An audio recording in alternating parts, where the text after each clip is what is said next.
Olá, meus queridos irmãos, minhas queridas irmãs.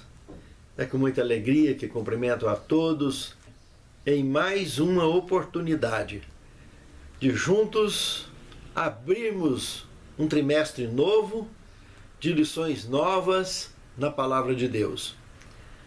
Esse trimestre que estudaremos de julho até setembro, analisaremos o papel da igreja na comunidade. Analisaremos o Evangelho integral. É do tipo suco integral. Se colocar alguma mistura, perde no valor nutritivo. Nós estudaremos nesse trimestre uma receita segura de como preservarmos nossa natureza evangelística, sempre expondo a fonte perene que nos mantém debaixo da graça. O tema de abertura deste novo trimestre é a restauração de todas as coisas. Eu gostaria, antes de iniciarmos as considerações desse tema, de convidá-los para uma palavra de oração. Santo Deus, muito obrigado, Senhor, por podermos ter em nossas mãos essa oportunidade de abrirmos as lições de um novo trimestre e continuarmos debaixo da Tua graça, recebendo as instruções da Tua palavra. Perdoe aonde quer que tenhamos faltado e supre-nos, Senhor, com o Teu Santo Espírito, do poder necessário para sermos vitoriosos. Santifica-nos em Tua palavra, porque a Tua palavra é a verdade. Guia-nos na Tua palavra, é o que te suplicamos, agradecidos em nome de Jesus. Amém. A restauração de todas as coisas. Gênesis 1, 27. Criou Deus, pois, o homem à sua imagem. A imagem de Deus o criou. Homem e mulher os criou. A família humana, meus irmãos, nesse texto fica bem claro que foram criadas de forma autêntica, mantendo características semelhantes com a família divina. Por isso, o Senhor nos ama tanto, e em todo relato bíblico fica provado isso. E Ele insiste incansavelmente em nos redimir, em nos restaurar. Justamente porque Ele acredita claramente nessa semelhança, ainda que adormecida no nosso íntimo, de não abrirmos mão da fonte da vida. No segundo tema, a imagem de Deus. Analisando um pouco mais o capítulo 1 de Gênesis, o verso 26 e o 27, podemos concluir que a nossa forma original, ela será restaurada, claro, pela plenitude do plano da redenção. Mas essa semelhança que apresenta ali nesses textos é muito séria, irmãos. Veja o que diz a pena inspirada na obra Educação, página 15.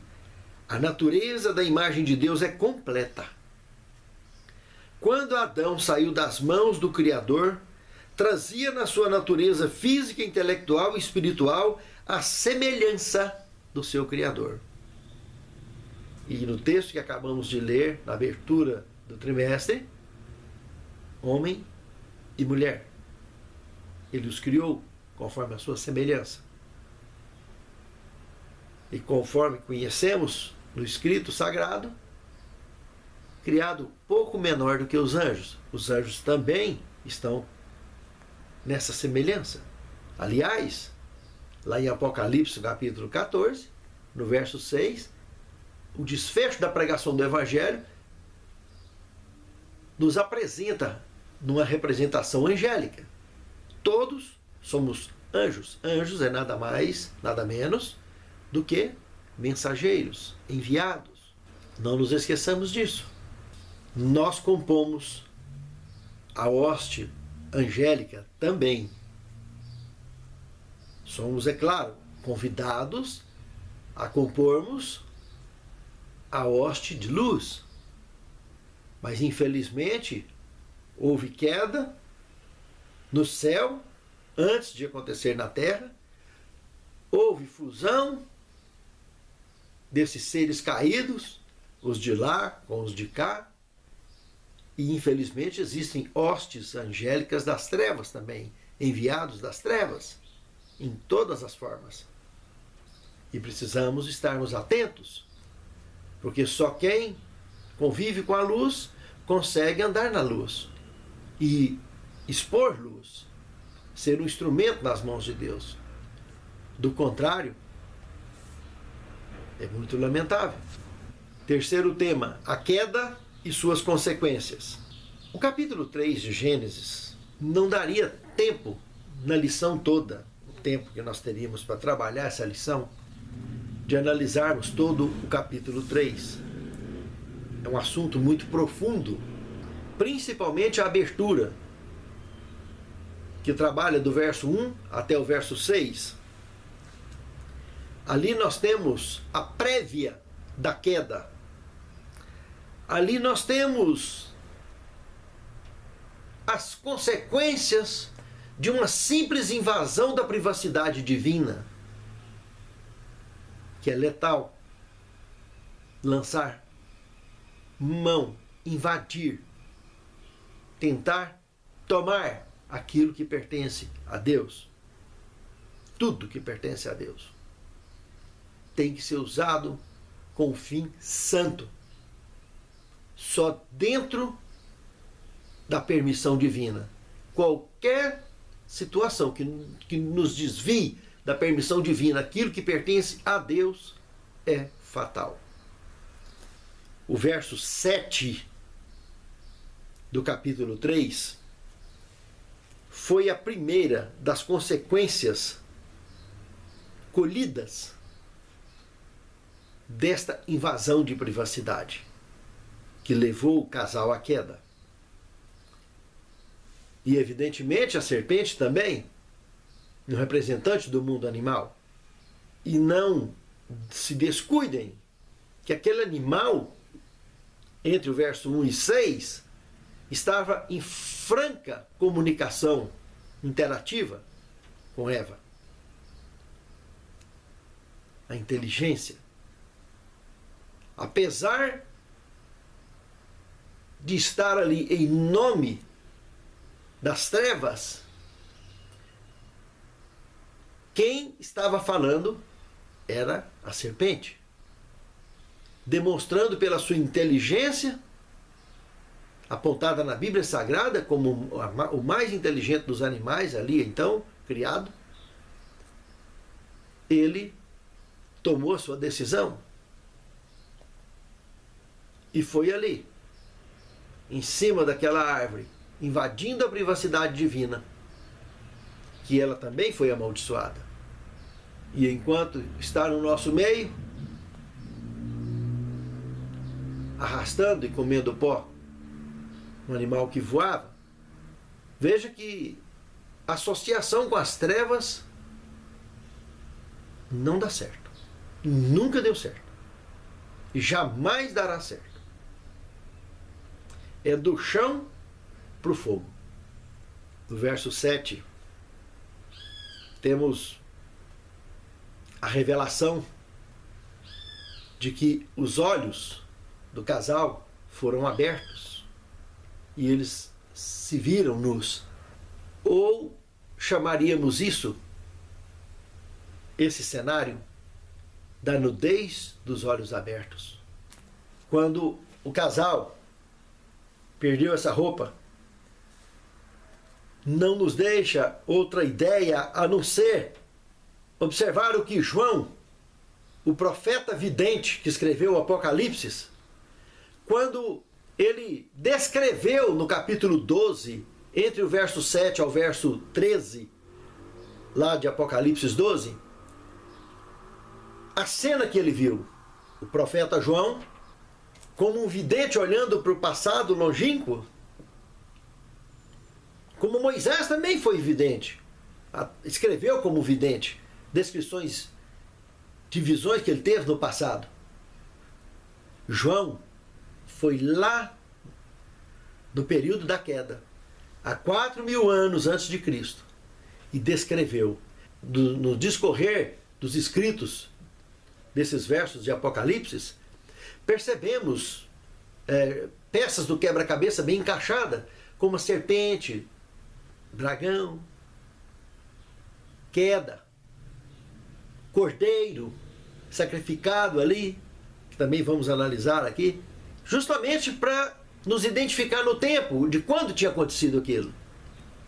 Agora, nos mostra na descrição dos versos 7 em diante que houve uma batalha no céu. Aquela queda do casal líder desencadeou uma batalha, porque alguém levou aquela roupa, que tinha poderes especiais, a ponto de, ao perder aquela roupa, eles sentiram todo um abalo na sua estrutura genética, ou seja, sentiram a sombra da morte.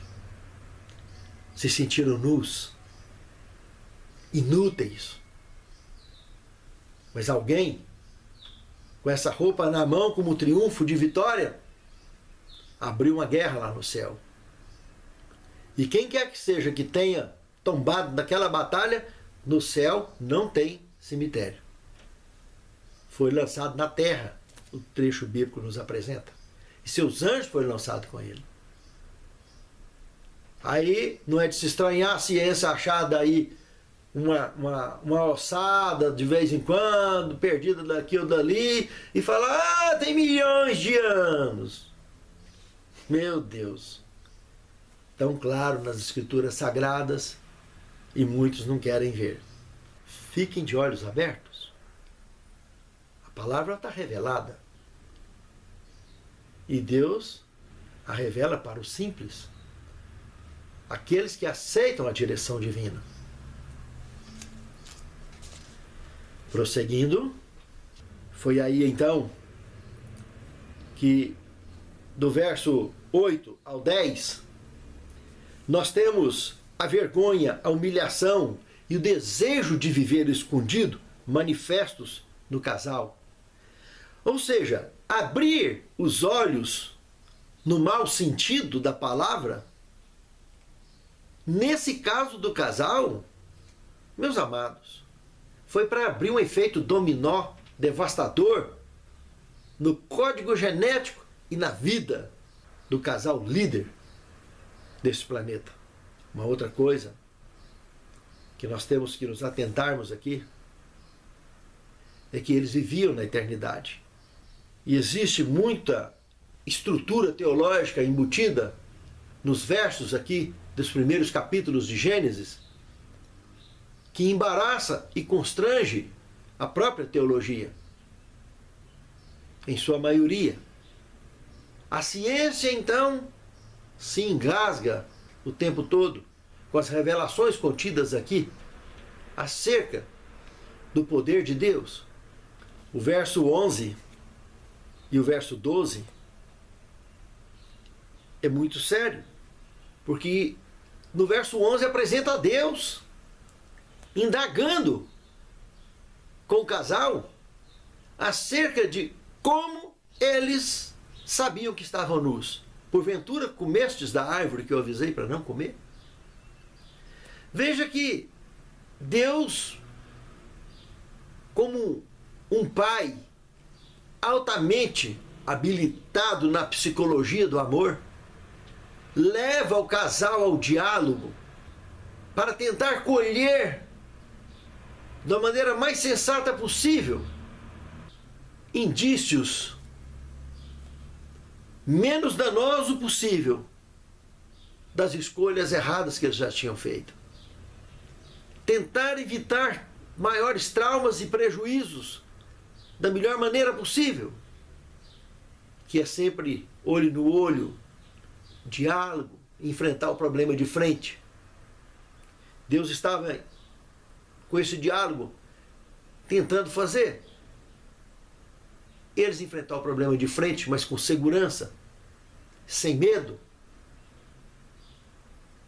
Porque a tendência de quando percebemos nossa queda é a mesma. É sempre o medo. O verso 12 prova isso. Começou um jogo de empurra. Do homem com a mulher, da mulher com a serpente, e assim sucessivamente. Consequentemente, abalando a estrutura do caráter e da personalidade humana. Veja que estrutura danosa o pecado tem. E Deus tentando fazer com que eles saíssem da moita e enfrentassem o problema de frente, que teria o apoio divino para sofrer o menos possível. Mas, prosseguindo, o reino, no verso 13, o reino animal aqui também, inteligente e interativo com o homem, caiu também e seguiu a natureza caída, que daquele momento adiante seria inevitável. O verso 16, porque o 15 trabalharemos daqui um pouco sozinho, isoladamente, no próximo tema. Mas o verso 16, a dor de parto. Eu quero que vocês prestem atenção aqui nesse detalhe. Até ali não tinha dor de parto. E daqui para frente, como parte integrante dessas consequências malditas do pecado, o parto seria acompanhado de dor. Observe um outro detalhe, lá no verso 20, que a mulher, a esposa de Adão, recebe um outro nome, que no capítulo 2, verso 23 de Gênesis, sabemos que o nome da mulher era Varoa, e ela passa a ser chamada de Eva, que o significado está embutido no próprio verso, mãe de todos os seres viventes. Presta atenção, mãe de macaca é macaca, mãe de bezerra é vaca, mãe de cachorro é cadela. Nós estamos falando mãe dos seres humanos, viventes. Aqui vem o primeiro engasga-gato, que constrange a teologia, de um modo geral, claro. Muitos estudiosos não se embaraçam tanto com isso aqui, mas uma grande maioria se engasgam. O casal viveu na eternidade. Uma gestação são 9 meses. Muito assunto está embutido aqui dentro e que, para entender em detalhes, seria interessante você analisar, estudar o Escatologia 3, começando da aula 1, seguindo passo a passo, até completar as 20 e poucas aulas do Escatologia 3. Está aqui gravadas no meu canal, Professor Rafael Diniz Caetano. Entre no YouTube e digite Professor Rafael Diniz Caetano. Estando dentro do YouTube, digite Escatologia 3, primeira aula, ou aula 1, depois aula 2. Mas entre no Escatologia 3, a versão 3 é a mais atualizada. Mas o casal, nas entrelinhas da Bíblia Sagrada, que já existia muitos seres viventes, dos quais o casal eram os pais. E muita história vai sair debaixo da manga dessa camisa, a partir desses textos bíblicos, ao aprofundarmos no conhecimento sagrado. Quando o jardim foi fechado, recolhido e levado para o céu, não foi vazio. Pode ter certeza que não. Muita gente boa, que não fez o que o casal fez, foi embora junto. E um dia conheceremos isso de perto. E esse jardim, que era do tamanho do Oriente Médio, cerca de 2.000 quilômetros cada lado do muro, do jardim, lá dentro, quando Jesus esteve aqui, mais tarde, ele disse que iria para lá, preparar morada para nós lá dentro, e construir uma cidade dentro.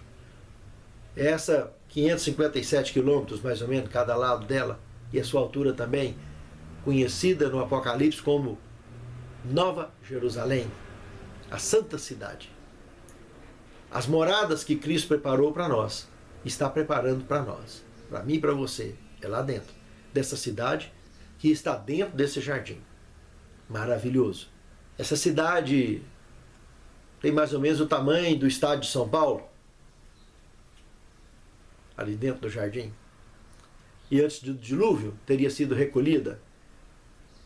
E é muito curioso que aí no capítulo 3 de Gênesis, esse jardim, inclusive, aqui na época do pecado, foi cercado por querubins, com espada inflamada, revolvente, para que ninguém tivesse mais acesso como mortal à árvore da vida e comesse e vivesse em pecado eternamente, para não acontecer essa diferença de idade que tem entre nós e os primeiros seres que caíram, conhecido então por diabo e seus anjos, que ainda, quando Jesus voltar, eles ainda viverão mais 1000 anos dentro da estrutura pecaminosa e só será destruída após o milênio apocalíptico. O casal, nós vamos entrar aqui nos detalhes agora, de que o seu código genético sofreu uma mutação instantânea no ato da queda ali. Deus tomou algumas providências para que a nossa raça pudesse viver menos tempo, contudo, uma tentativa de melhora genética na associação com a luz, na misericórdia de Deus, que ele tentaria com a raça caída para tentar transformá-los numa raça eleita. Do verso 17 ao 19, nós temos aqui um estrago na natureza e na estrutura da raça, como eu acabei de dizer, na raça humana. Houve uma mutação genética fatal, aonde somente Cristo tem um antídoto para restaurar ou para nos curar dessa mutação genética. Mutação esta que trouxe para o nosso cérebro um bloqueio, aonde brecou, mudou aquela característica fundamental que temos com a semelhança com o Senhor, que é justamente viver sem conhecer a morte. Perdemos isso. Ficou adormecido, congelado, bloqueado, lá no fundo. Mais tarde, Cristo nos revelaria: o reino de Deus está dentro de vós. Lá no velório de Lázaro, lembra que ele falou: quem estiver vivo jamais morrerá? É isso que ele estava dizendo. Na realidade, ter ciência disso é saber que essa morte que conhecemos é sono da morte. Mas esse sono da morte é a expressão dessa mutação genética ativa,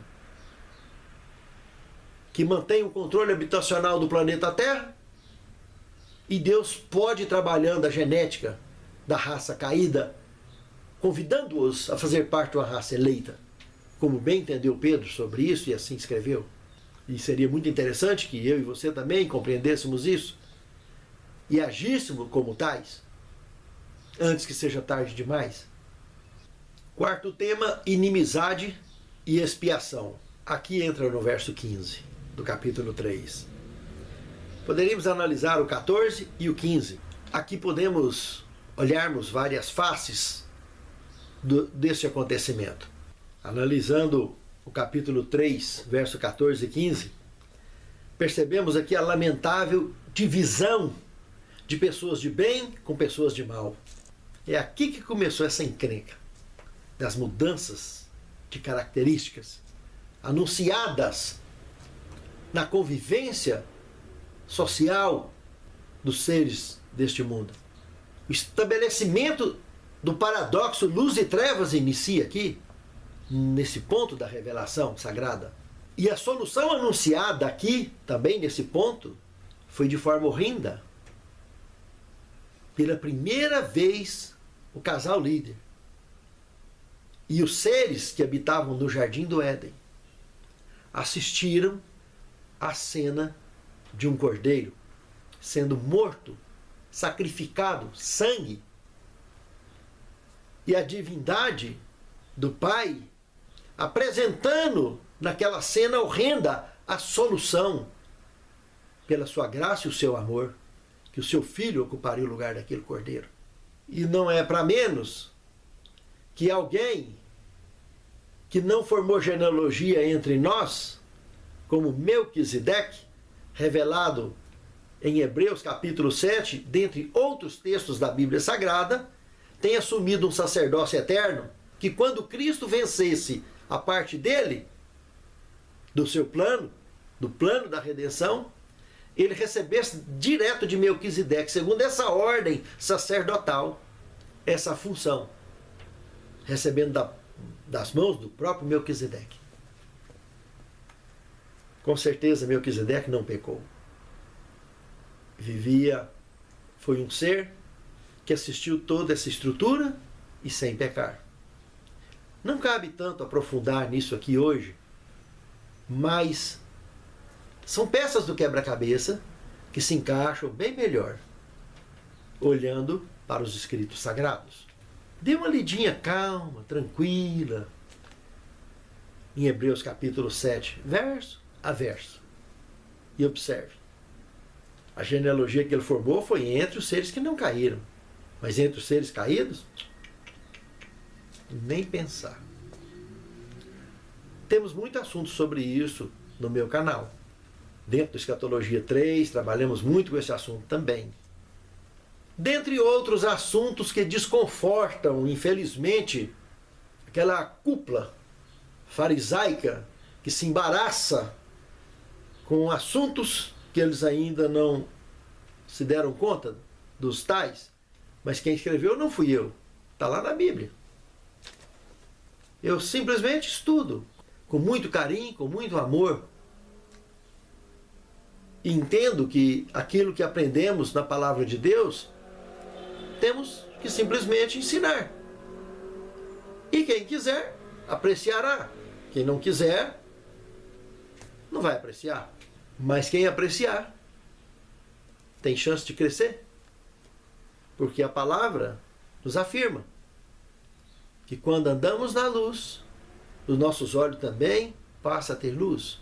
Aceitamos a luz, vivemos na luz.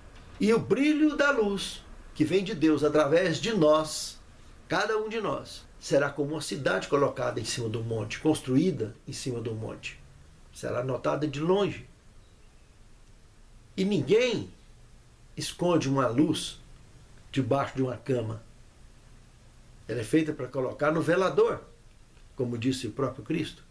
O próprio Cristo enfrentou resistência por ensinar a verdade. João Batista, o seu primo, perdeu a cabeça.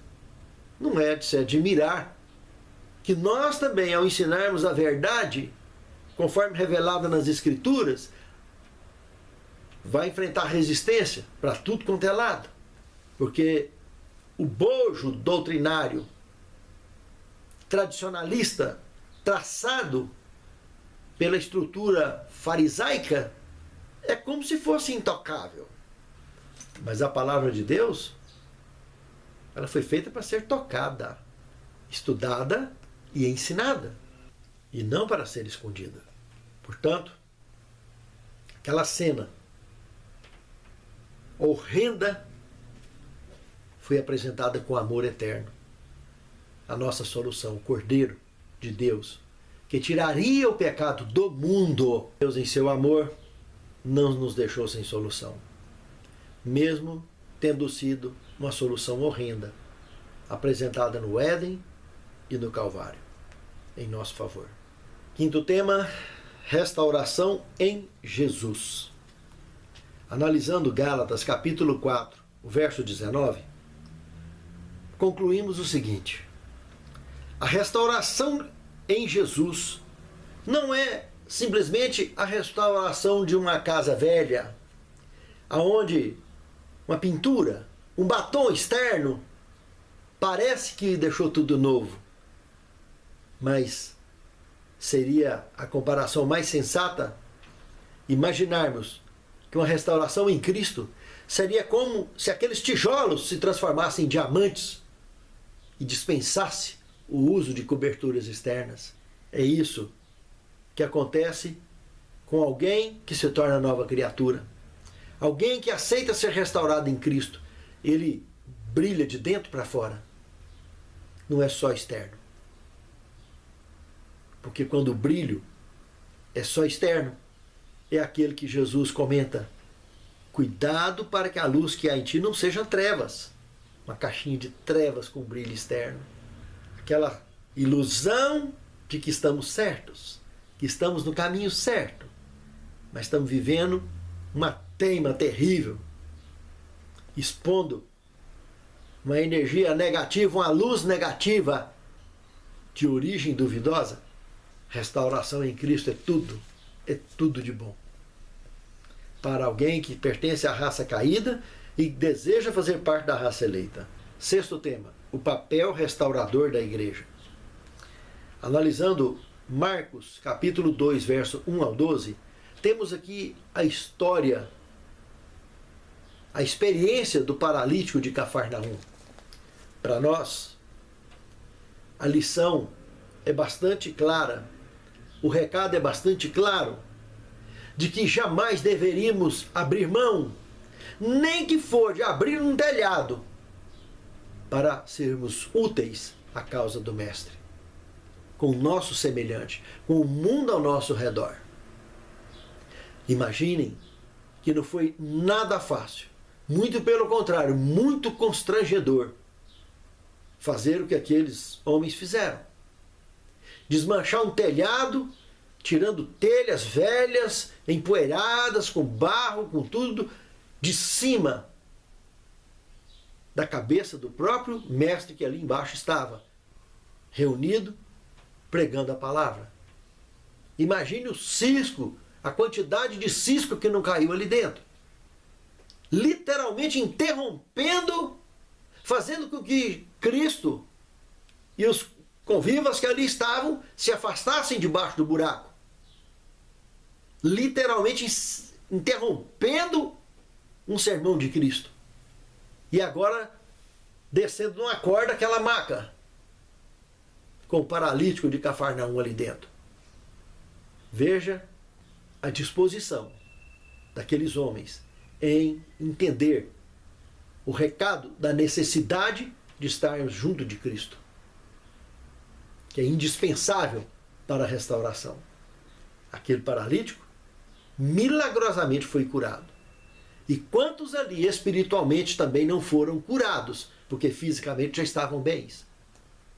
Apenas, simplesmente, de assistir àquela cena. É bem verdade que aquela cena machucou outros, que espiritualmente ficaram piores, porque eles estavam ali com uma intenção e saíram com outra. Entraram duvidando e saíram perseguindo. Aquele bojo de doutrina segundo as próprias ideias que aqueles fariseus tinham foi totalmente contrariado por aquele cenário, por aquele testemunho incontestável de fé e de poder proveniente da divindade celeste. O Pai, através do Filho, transmitindo tamanho impacto diante de mortais, servindo de lição para mim e para você, que não mudou nada. Até hoje, a mesma coisa. Sétimo tema, o vínculo da perfeição. Eu gostaria de convidá-los para lermos Colossenses capítulo 3, do verso 9 ao 14. Não mintais uns para os outros, pois que já vos despistes do homem velho com seus feitos, e vos vestistes do novo que se renova para o pleno conhecimento segundo a imagem daquele que os criou, onde não há grego, nem judeu, nem circunciso ou incircunciso, bárbaro ou cita, escravo ou livre, mas Cristo é tudo em todos. Revesti-vos, pois, como eleitos de Deus, raça eleita, lembra? Santos e amados de coração compassivo e benignidade, de humildade, de mansidão e de longanimidade, suportando-vos, que não é fácil, suportando-vos uns aos outros e perdoando-vos uns aos outros, que também não é fácil. E se alguém tiver queixa contra o outro, assim como o Senhor vos perdoou, assim fazeis vós também. E sobre tudo isso, revesti-vos do amor, que é o vínculo da perfeição. Pense nisso, meu amado irmão. Pense nisso, meu amado irmão. Santo Deus, assessora-nos, Senhor, através do Teu Santo Espírito, fortalecendo as nossas decisões, para que possamos, de fato, não só estarmos revestidos dessas qualidades evangelísticas, como, de fato, fazermos parte da raça eleita, dos Teus escolhidos, com um propósito distinto de evangelizar o mundo ao nosso redor. Nos conduza, nos guarde, nos abençoe. Te pedimos agradecidos, com perdão de nossos pecados, em nome de Jesus. Amém.